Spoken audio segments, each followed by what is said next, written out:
안녕하세요. 사연을 부탁해입니다. 오늘의 사연을 소개하겠습니다.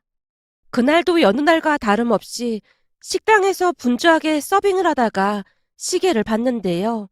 시계바늘이 오전 11시 50분을 가리키고 있었습니다. 그런 와중에 젊은 커플이 한쪽 구석에 자리를 잡고 앉으려고 했고 제가 급히 다가가서 최대한 정중하게 말을 꺼냈어요. 죄송한데 이 테이블은 예약 테이블이라 제가 다른 자리에 안내해드려도 될까요?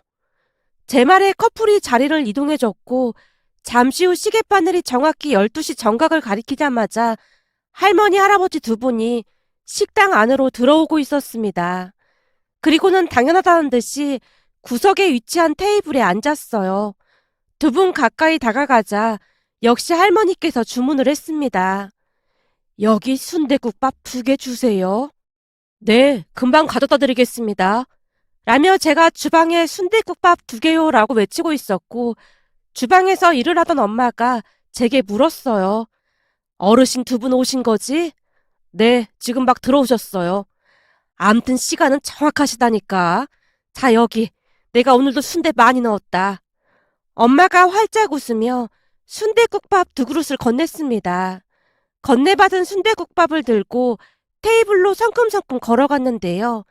할머니께서 활짝 웃으며 제게 말했어요. 이 집은 어떻게 시키자마자 바로 나올 수가 있어? 할머니, 이건 비밀인데요. 우리 식당에는 마술사가 있거든요. 그래서 누가 올지 미리 알고 있어서 이렇게 금방 나오는 거예요. 젊은 사람이 능청스럽게 농도 잘하네. 여보, 우리 앞으로도 여기 자주 옵시다. 그럽시다. 앞으로도 자주 올 테니 순댓국밥 식기 전에 얼른 먹자고.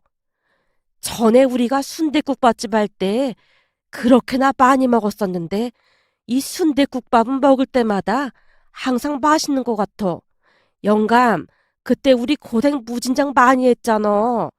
그러면서 이만큼 살게 된 거고 말이야. 난 이 순대가 세상에서 제일로 좋아. 그렇지. 당신이 참 고생 많았지. 당신한테 항상 고맙소. 지나간 추억을 떠올리던 두 분의 눈빛이 아련해져 있었다고 해야 할까요? 특히나 할아버지의 눈시울이 붉어져 있었습니다. 그 모습에 제가 살며시 자리를 피해드렸는데요. 그날도 역시 할아버지께서 숟가락으로 순대 몇 개를 뜨더니 할머니 그릇에 넣어주고 있었어요. 영감도 많이 먹어야지.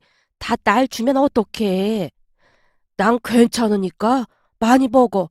난 당신이 먹는 것만 봐도 배가 부르니까. 젊었을 때는 그렇게나 무뚝뚝하던 양반이 언제 이렇게나 바뀌었을까나. 그날따라 할머니의 정신이 또렷해 보였는데요. 잠시나마 할머니의 정신이 맑아진 게 아닌가 싶었습니다. 제가 다른 손님 국밥을 받기 위해 주방으로 걸어가서 엄마에게 말을 했어요. 엄마, 오늘 할머니께서 정신이 또렷하신 것 같아. 왜? 오늘도 말을 많이 하시는 거야? 라며 엄마가 물었는데요. 두 분은 1년 내내 매일같이 우리 식당에서 식사를 하고 계셨고 할머니는 치매를 앓고 계셨습니다.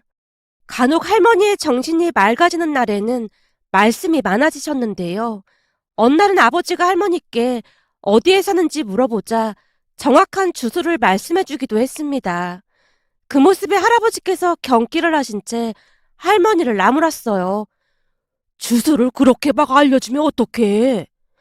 어르신, 걱정하지 마세요. 혹시나 해서 물어본 것 뿐이니까요. 저 그렇게 나쁜 사람 아닙니다.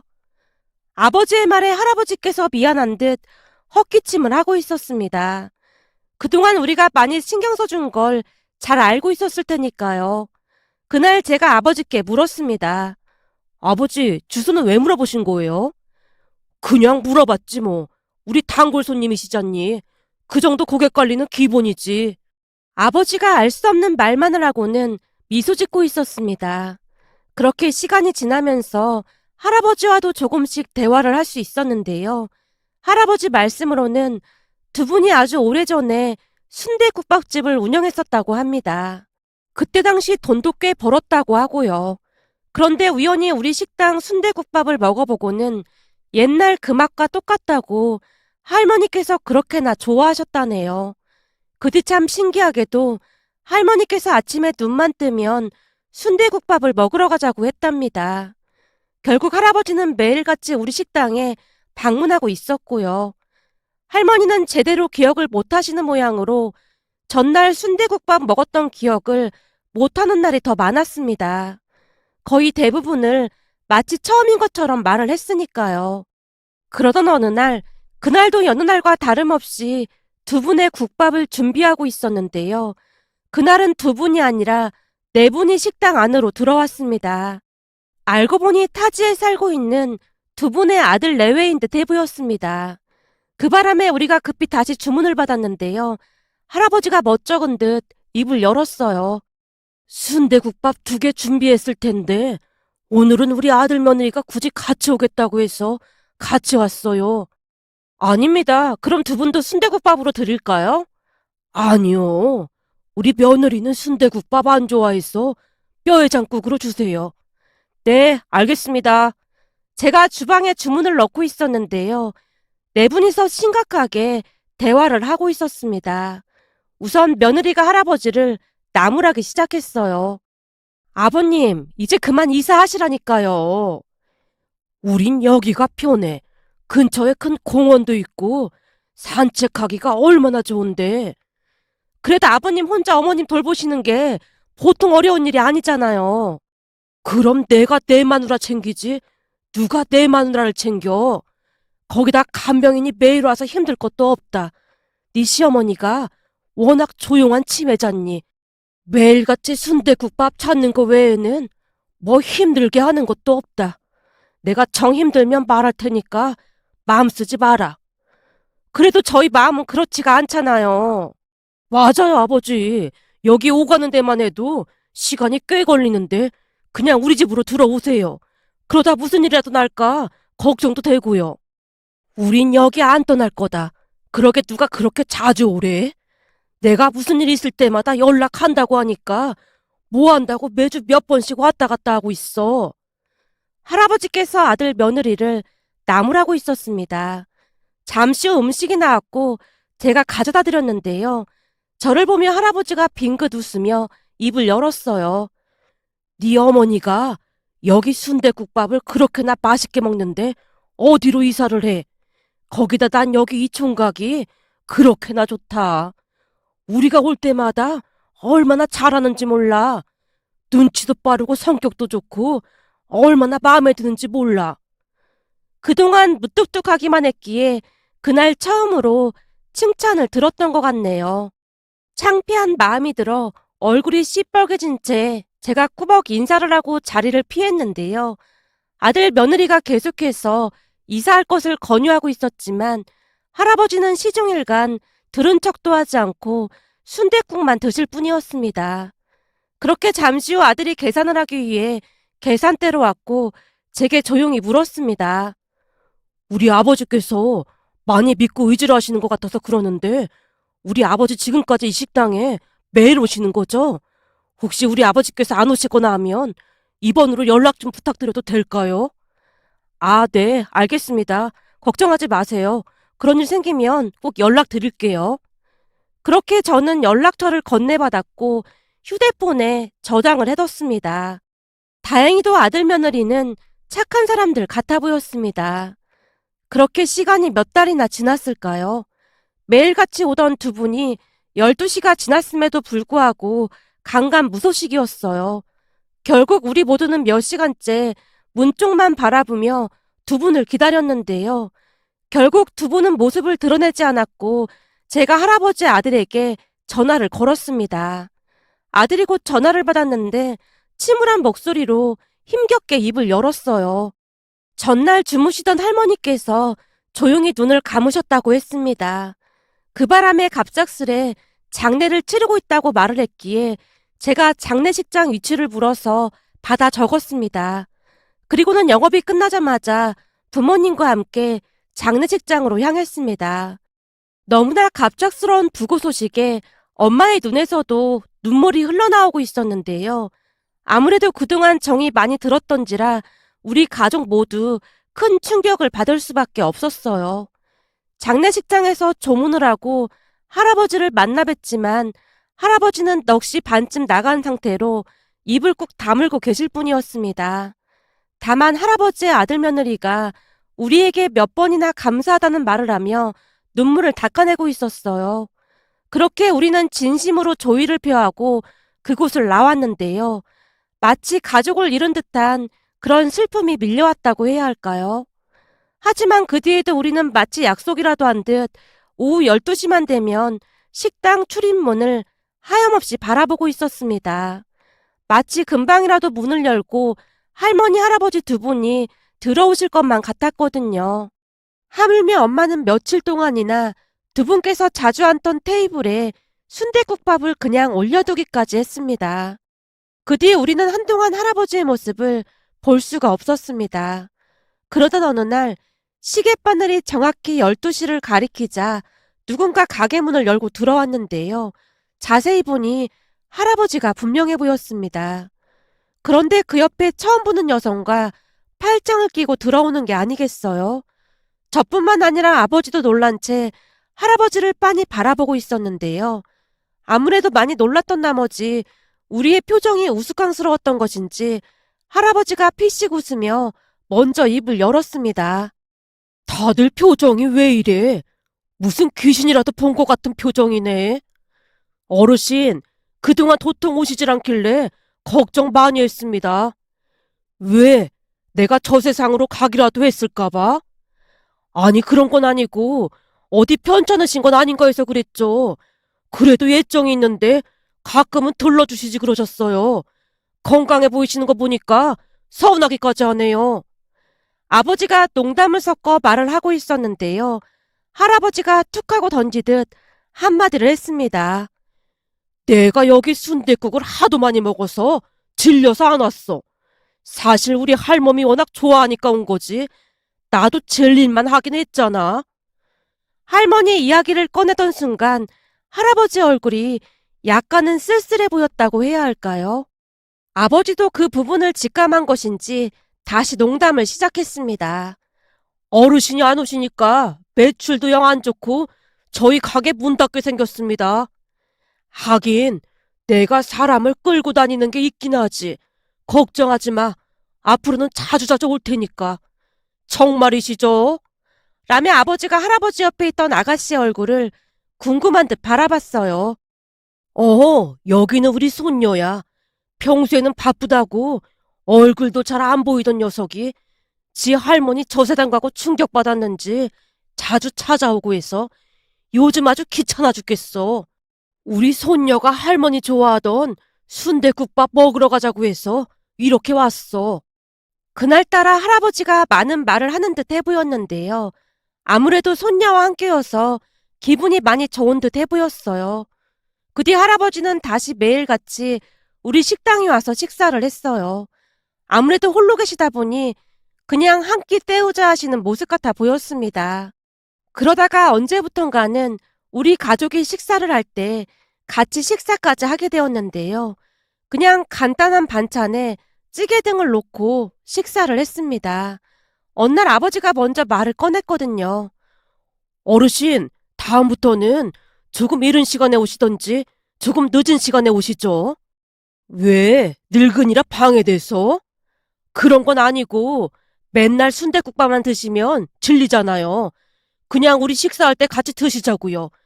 저희가 진수성찬을 차려서 먹진 않지만 그래도 다 같이 먹으면 밥맛도 좋지 않겠어요? 아버지의 말에 할아버지가 바로 대답을 하진 않았지만 그 다음날부터는 조금 늦은 시간에 식당에 들어오셨고 그 뒤부터 우리는 의례 할아버지가 식당에 들어오시면 같이 식사를 하게 되었습니다. 그렇게 몇 달이나 지나갔을까요? 그날도 역시나 할아버지가 오실 시간이 되어서 식사 준비를 하고 있었는데요.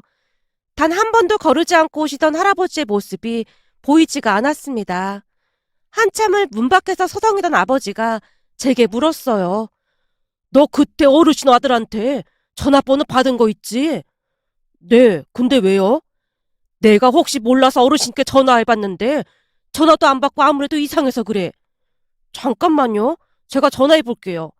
라며 제가 할아버지 아들에게 전화를 걸었지만 전화 연결이 되지 않았습니다. 아버지, 전화 연결이 안 되는데요? 그래? 아무래도 느낌이 안 좋아. 너 그때 어르신 주소 물어봐서 적어놓은 거 있지? 잠깐만요. 그게 한참 전 일이라 저도 찾아봐야 할 것 같아요. 근데 주소는 왜요? 네가 그 주소로 한번 다녀와 봐야겠다. 어르신이 연락도 없이 안 오실 분이 아니잖니? 찾았다. 여기 적혀 있어요. 그럼 지금 다녀올까요? 그래, 얼른 다녀와 봐라. 별일이 없어야 할 텐데. 아버지 얼굴에 걱정이 가득해 보였습니다. 잠시 뒤 내비게이션에 주소를 치고 제가 집으로 찾아갔는데요. 집이 으리으리한 단독주택이었습니다. 할아버지 집 문 앞에서 아무리 벨을 눌러도 대답이 없었어요. 결국 제가 세차게 문을 두드렸지만 인기척이 없었습니다. 걱정스러운 생각이 엄습해왔기에 제가 할아버지 아들에게 다시 전화를 걸었는데요. 다행히 전화 연결이 되었고 상황 설명을 했어요. 제 말에 아들도 많이 놀라는 눈치였고 아들이 약간 멈칫하는 듯 하더니 제게 말을 했어요. 정말 죄송한데 제가 비밀번호 불러드릴 테니까 안에 들어가서 확인 좀 부탁드려도 될까요? 저도 바로 출발하겠습니다. 혹시나 무슨 큰일이라도 생겼을까봐 걱정이 돼서요. 이런 부탁까지 해서 정말 죄송합니다. 아닙니다. 비밀번호 불러주시면 제가 열고 들어가겠습니다. 비밀번호를 듣고는 곧장 문을 열고 안으로 들어갔는데요. 평소 할아버지께서 신고 다니시던 신발이 현관에 그대로 놓여 있었습니다. 신발을 보자마자 제가 할아버지를 불렀어요. 할아버지! 할아버지! 그 순간 화장실에서 작은 소리가 새어나왔어요. 나 여기 있어. 나 여기 있어. 할아버지, 이게 무슨 일이에요? 괜찮으세요? 잠시만요. 우선 구급차부터 불러야겠네요. 급히 구급차를 부른 뒤 할아버지를 들쳐업고 거실로 나왔습니다. 할아버지, 제가 누군지 아시겠어요? 민수 총각이잖아. 나 정신은 멀쩡해. 근데 어쩌다가 여기에 쓰러져 계신 거예요? 머리를 감다가 바닥이 미끄러워서 발을 헛디뎠어. 근데 쓰러져서 꼼짝달싹을 못하겠더구만. 자네 아니었으면 진짜 큰일 날 뻔했구만. 근데 어떻게 알고 온 거야? 난 오늘 안에 우리 할멈한테 가는가 보다 그러고 있었는데 오늘 식사하러 안 오셔서 아버지가 가보라고 했어요. 제 말에 할아버지 눈에서 눈물이 흘러내리고 있었는데요. 아마도 몇 시간 동안 마음고생이 심했던 것 같아 보였어요. 곧 구급차가 도착을 했고 할아버지와 병원으로 갔습니다. 의사 말이 머리나 그런 곳은 다친 데가 없다고 하는데 허리를 심하게 삐끗하셨고 복숭아뼈에 금이 갔다며 당분간 병원에 입원해서 치료를 받자고 했습니다. 그 뒤 할아버지 아들 며느리가 병원으로 뛰어들어와서는 한동안 눈물을 흘리며 어쩔 줄을 몰라 했습니다. 그 와중에 할아버지가 아들 내외를 달래고 있었고요. 나중에 소식을 들은 부모님도 할아버지 병문안을 갔는데요. 엄마가 병원 냉장고에 할아버지가 좋아하는 반찬을 넣어드리고 오기도 했습니다. 그렇게 시간이 얼마나 지났을까요? 어느 날은 할아버지 가족들 모두가 우리 식당으로 우르르 몰려들어왔는데요. 들어오자마자 가족들이 우리에게 허리 숙여 인사를 했습니다. 정말 감사합니다. 요즘같이 각박한 세상에 이렇게까지 신경 써주시고 정말 너무너무 감사드립니다. 정말이지 큰일 날 뻔했는데 이 은혜를 어떻게 갚아야 할지 모르겠네요. 아닙니다. 우리 집 VIP 단골 고객님이신데 당연히 그래야죠. 그럼 내가 여기 VIP 중에 VIP지. 역시 우리 할멈이랑 내가 사람 보는 눈이 있었던 거야. 왠지 처음부터 이 식당에 낯설지가 않았다니까. 할아버지 말에 다 같이 웃음을 터뜨렸답니다. 그렇게 어느새 두 집안이 가족같이 지내게 되었어요. 할아버지 가족들 또한 식당에 자주 놀러 오곤 했으니까요. 그러던 어느 날은 그날도 역시나 할아버지와 함께 식사를 하고 있었는데요. 누군가 식당 안으로 들어오고 있었습니다. 이봐 김씨, 그때도 말했지만 그 날짜에 가게 정리하고 나가줘야겠어. 사장님, 가게세를 더 올려서 내도 안 되겠습니까? 아시다시피 여기서 장사를 오래 해서 단골 손님도 많은데 갑자기 나가라고 하면 저희가 난감해서요. 그렇게 장사 잘 될 때 돈을 모았어야지. 돈 안 모으고 뭐 했어? 그러니까 당신 같은 사람들이 평생 지지리도 궁상으로 사는 거야. 악착같이 돈 모을 생각은 안 하고 꼴에 봉사활동 한답시고 독거노인 같은 할배들한테 공짜 밥이나 주고 그러니까 돈을 못 모으는 거 아니야. 이건 뭐 자기들도 살기 힘들면서 어려운 사람들 도와준다는 게 아주 웃기는 거잖아. 암튼 난 두말하기 싫으니까 나갈 준비나 해. 당신 때문에 이 상가에 돈 없는 거지들이 득실거린다고 여기저기서 불만이 이만저만이 아니야. 상가 주인이 아버지에게 막말을 하다가 돌아갔습니다. 그 모습을 가만히 지켜보고 있던 할아버지 얼굴이 일그러져 있었는데요. 조용히 숟가락을 내려놓던 할아버지가 물었어요. 이게 다 무슨 일이야? 어르신, 미리 말씀 못 드려서 죄송합니다. 사실 몇 달 뒤에 저희가 가게를 나가야 할 것 같습니다.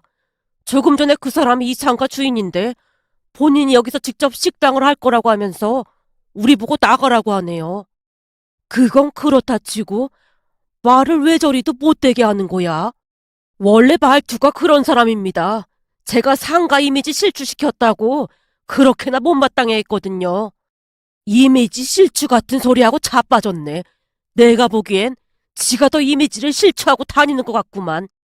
암튼 곧 가게를 빼야 할 것 같습니다. 그래서 말인데 저희가 가게를 옮기고 나면 장소 다시 알려드릴 테니 앞으로는 거기로 오세요.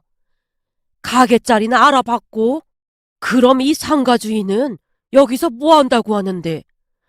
저도 오며 가며 들었는데 우리 가게가 워낙 잘 되니까 똑같이 순댓국 장사를 할 생각인 것 같다네요. 근데 무슨 퓨전 순댓국집인가 뭔가 암튼 현대식에 맞는 그런 순댓국밥집을 할 거라고 하더라고요. 퓨전? 순댓국밥집을 퓨전으로 할 게 뭐가 있어? 원래가 국밥은 원조 옛날 국밥이 제일 맛있는 법인데 내가 보니 장사가 잘 되는 것 같아 보이니 욕심이 나서 그러는 것 같구만. 아까 보니 얼굴에 욕심이 덕지덕지 붙어서 좋은 상은 아니야. 솔직히 그동안 눈치를 얼마나 많이 봤던지 속이 시원하기도 합니다. 그래서 어디로 옮길 건데? 시간을 가지고 잘 알아봐야죠. 아무래도 이 동네에서 장사를 오래 해서 이 근처에다 구해야 하지 않을까 싶네요. 아버지가 긴 한숨을 내쉬고 있었습니다. 그렇게 부모님은 가게를 알아보기 위해 하루하루 바쁘게 지내고 있었는데요. 얼마 뒤 할아버지가 부모님을 데리고 한 상가로 가서 말을 꺼냈어요.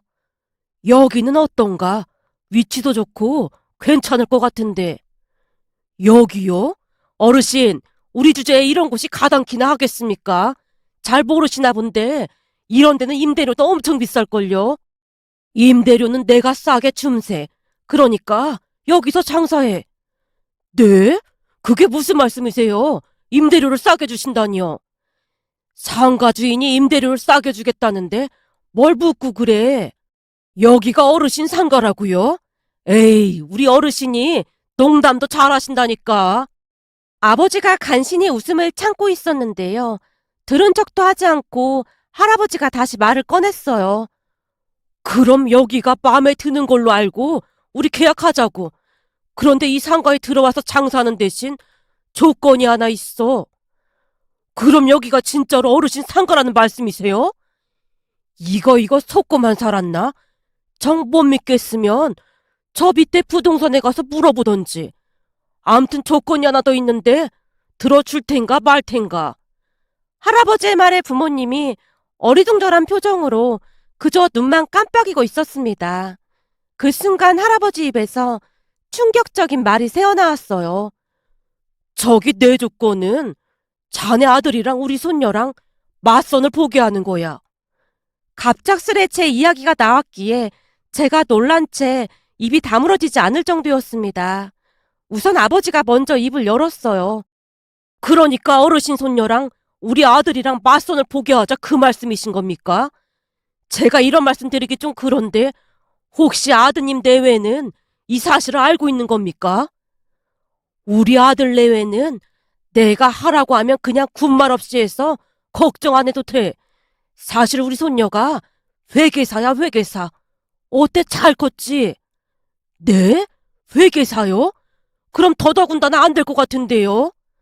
안 되긴 왜 안 돼? 그렇잖아요. 회계사씩이나 되는데 순대국밥집에서 일하는 우리 아들이랑 맞선을 보다니요. 보나마나 난리가 날 것 같으니까 말도 꺼내지 마세요. 왜? 자네 아들 땡땡대학교 나왔다며. 내가 알아보니 땡땡대학교 나올 정도면 공부를 꽤 해야 한다고 하더구만. 저기 어르신이 모르는 사실이 하나 있는데요. 그게 우리 아들이 땡땡대학교를 나온 건 맞는데 저기 과가 좀 그래서요. 과? 과가 왜? 할아버지의 말에 아버지가 제대로 대꾸를 하지 못한 채 어쩔 줄을 몰라 하고 있었어요. 그 모습에 제가 멋쩍은 표정으로 입을 뗐습니다. 제가 땡땡 대학교를 나온 건 맞는데 그게 철학과를 나왔거든요. 부모님 소원이 서울에 있는 대학에 들어가는 거라 어찌어찌 점수가 맞는 과를 선택해서 가다 보니 철학과를 갈 수밖에 없었습니다. 철학과? 철학과가 어때서? 이제 보니 그래서 속이 그렇게 깊었던 거구만. 아무리 봐도 요즘 젊은 사람들이랑 달라도 너무 다르더니만 철학과를 나와서 그랬구만. 난 더 마음에 드는구만. 왜 그렇게 지혜로웠던 건지 이제서야 알겠구만. 할아버지가 전혀 뜻밖의 말을 하고 있었기에 우리 모두는 그저 어리둥절할 뿐이었습니다. 그런데 할아버지의 말에 제가 울컥하고 말았는데요. 그동안은 철학과를 나왔다는 말을 하자마자 철학과 나와서 뭐 먹고 살 거냐는 말만을 들었을 뿐이었으니까요. 대학을 졸업한 뒤 누군가에게 처음으로 인정받는 듯한 그런 느낌이었다고 해야 할까요? 암튼 저는 얼떨결에 할아버지 손녀와 맞선을 보게 되었는데요.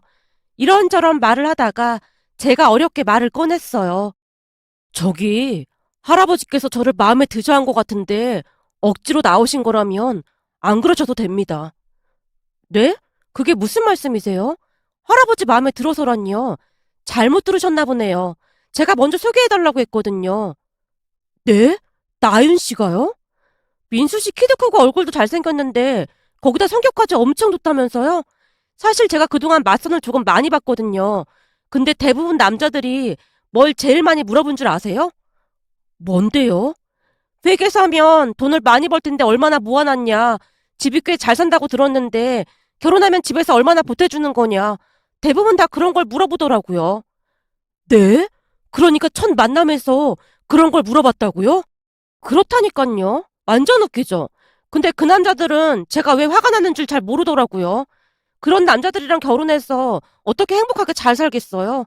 그냥 혼자 살면 혼자 살았지 100번, 1000번 생각해봐도 저는 자신이 없더라고요. 저는 우리 할머니, 할아버지처럼 나이 들어서도 서로 손잡고 다니고 아껴주는 그런 사람이랑 결혼하고 싶거든요. 근데 할아버지께 들으면 들을수록 민수 씨가 딱 내 이상형이었어요.